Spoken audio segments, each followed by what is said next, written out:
আমের জলে হাবুডুবু খাইবে তারা, ডুববে তাদের কায়া, কিন্তু মুমিন বান্দা পাবে আল্লাহর আরশের ছায়া। মুমিন কারা? আল্লাহ রাসূলের মহব্বতে যারা অন্তরে আল্লাহ রাসূলের প্রেম ভালোবাসা ঢুকায় ফেলছেন তারা মুমিন। আর ওই মুমিনগণ যখন আল্লাহর ইবাদত করতে করতে আল্লাহর ওলি হয়ে যায়, তার কোনো ওই কঠিন ময়দানের দিন তার কোনো টেনশন নাই, ভয় নেই। 30,000 বছরের রাস্তা ফুলসিরাত, কয় হাজার? হাসরে থাকবে কয় হাজার? হাসরে থাকবে 50, কবরে থাকবে 40,000 বছর। 40,000 বছরের মধ্যে তার কোনো চিন্তাও নাই, তার কোনো ভয়ও নাই। হাসরের ময়দান 50,000, তার কোনো ভয়ও নাই, তার কোনো চিন্তাও নাই। আর ফুলসিরাত হইল 30,000, তার কোনো চিন্তা নাই, তার কোনো ভয় নাই। চলেছে চিকনতি হীরার চেয়ে দাঁত, জাহান্নামের ভীষণ আগুন জ্বলবে নিচে তার, চারদিকেতে মহা আঁধার, একটু আলো নাই, সেই ফুলসিরাত পার হইয়া যেতে হবে বা। ওই 30,000 এর কথা বন্ধ করি ভাই, একটু ওইদিকে যান। না কথা বন্ধ করুন।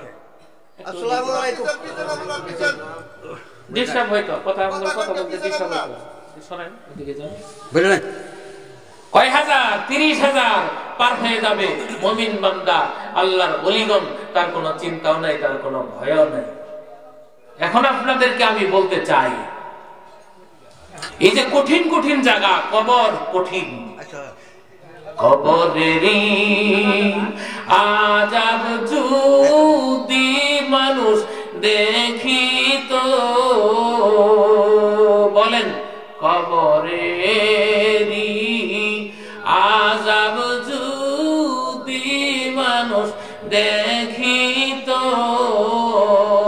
গরবারি সারিয়া পাগল হইত, হায়রে গরবারি সারিয়া পাগল হইত, কারবা বাড়ি কারবা গর কারবা কি,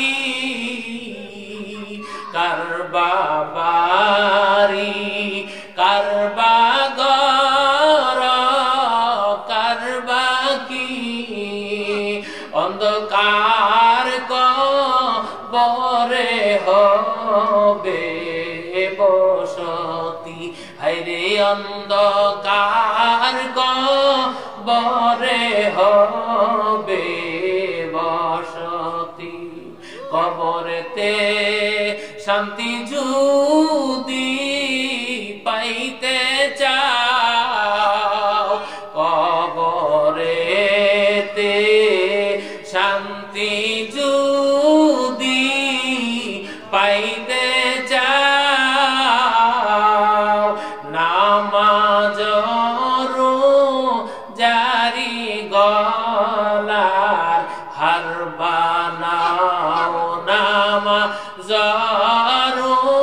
জারি গলার হার বানাও। লাগবো নামাজ রোজা লাগবো? হ্যাঁ, উপায় নেই। এখন